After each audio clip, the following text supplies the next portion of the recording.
Bonjour à tous, nous allons découvrir un livre qui s'appelle Le tirage en croix du tarot de Marseille, toutes les clés pour interpréter facilement vos tirages en croix. Alors je l'ai reçu il y a un petit moment pour vous en faire la review et en fait c'est vrai que c'est pas le type de livre que j'aime utiliser.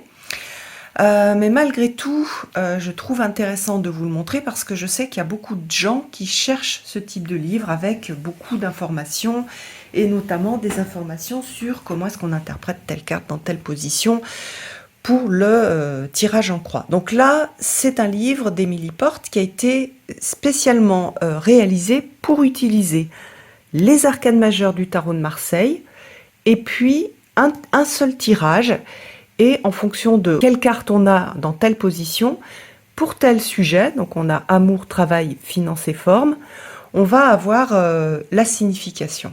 Donc pour moi, ce type de livre, c'est intéressant pour certaines personnes qui se sentent plus rassurées de tester un petit peu des tirages et d'apprendre en fait, voilà, pour apprendre.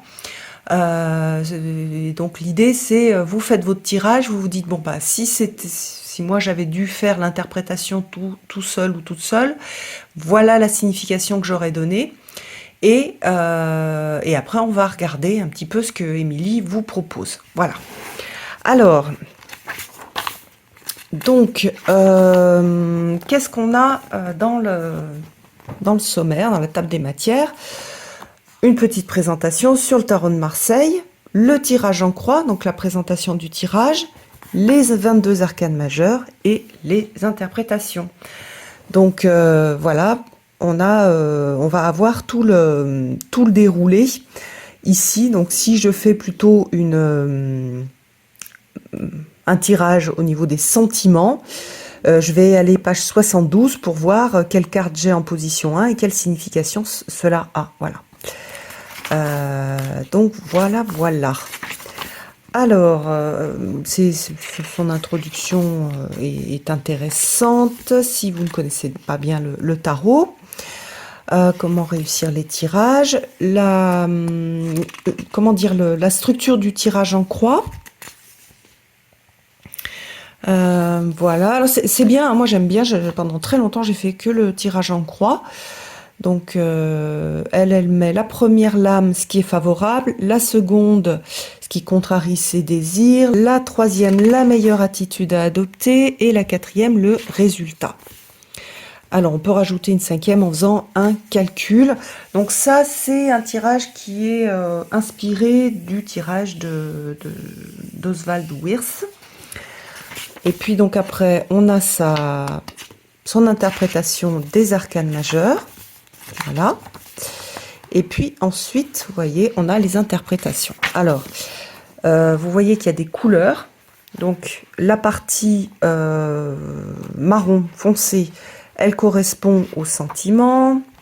La partie vert clair, on va dire, c'est la vie professionnelle. Le marron clair, ce sont les finances. Et puis, forme et santé, on a la partie verte. Alors vous voyez aussi qu'ici, quand on va feuilleter, donc là c'est la première carte. Quand on a le rectangle foncé, c'est la position de la carte. Donc par exemple, je cherche quelque chose pour ma troisième carte, pour les sentiments.